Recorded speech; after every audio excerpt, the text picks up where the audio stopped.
தேங்காய் ஒரு தேங்காய் ரூ. 77 இந்தியாவிலேருந்து தான் வருது. முட்டை வந்து இங்கே குவைத்திலே ஃபார்ம் இருக்குது, கோழி பண்ணை இருக்குது, அங்கேருந்து வருது. சக்கப்பழம் மலேசியாவிலேருந்து 1 கிலோ ரூ. 575, கோதுமை மாவு 1 கிலோ ரூ. 35.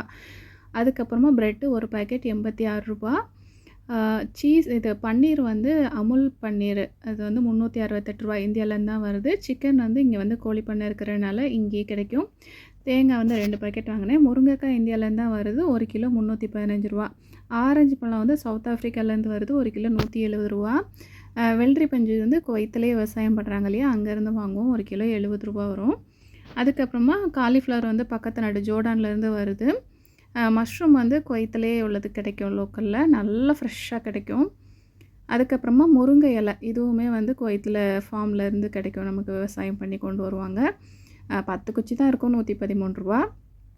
இது ஸ்வீட் கார்னு, இதுவுமே குவைத்தில் விளைவிக்கிறாங்க. 1 கிலோ வந்து ரூ. 285 வரும். அதுக்கப்புறமா வந்து இது தக்காளி பழம் இருக்கு இல்லையா, செம்ம ஃப்ரெஷ்ஷாக இருந்துச்சு. இதுவுமே குவைத்தில் விளைவிக்கிறாங்க. 1 கிலோ வந்து ரூ. 245 நம்ம ரூபாய்க்கு. கொத்தமல்லி இலை ஒரு கட்டு வந்து ரூ. 35, நல்லா ஃப்ரெஷ்ஷாக இருக்கும். சம்மரில் கொஞ்சம் காஞ்சிருக்கும், வின்டர் வந்துச்சுன்னா நல்லாயிருக்கும். ப்ரொக்கோலி வந்து ரூ. 545 1 கிலோ, இதுவும் இம்போர்ட்டடு தான். இது வந்து சொரக்காய் இந்தியாவிலேருந்து தான் வருது, 1 கிலோ வந்து ரூ. 340. இது பொமக்ரனேட் மாதுளம்பழமும் இந்தியாவிலேருந்து தான் வருது, 1 கிலோ ரூ. 286. கத்திரிக்காய் குவைத்தில் விளைவிச்சது. பீன்ஸ் வந்து குவைத்தில் உள்ளதும் 1 கிலோ வந்து ரூ. 632. அதுக்கப்புறமா சப்போட்டா பழம், இது வந்து இந்தியாவிலேருந்து வருது, 1 கிலோ ரூ. 488.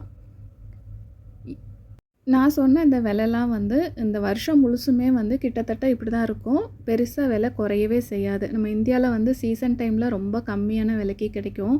சில நேரம் தான் விலை ஏறும் இல்லையா, அந்த மாதிரி இங்கே சீசன் டைம்னு ஒன்று கிடையவே கிடையாது. எப்போதும் ஃபிக்ஸட் ரேட்டு மாதிரி தான் வந்து காய்கறி பழங்களோட ரேட்டுமே இருக்கும்.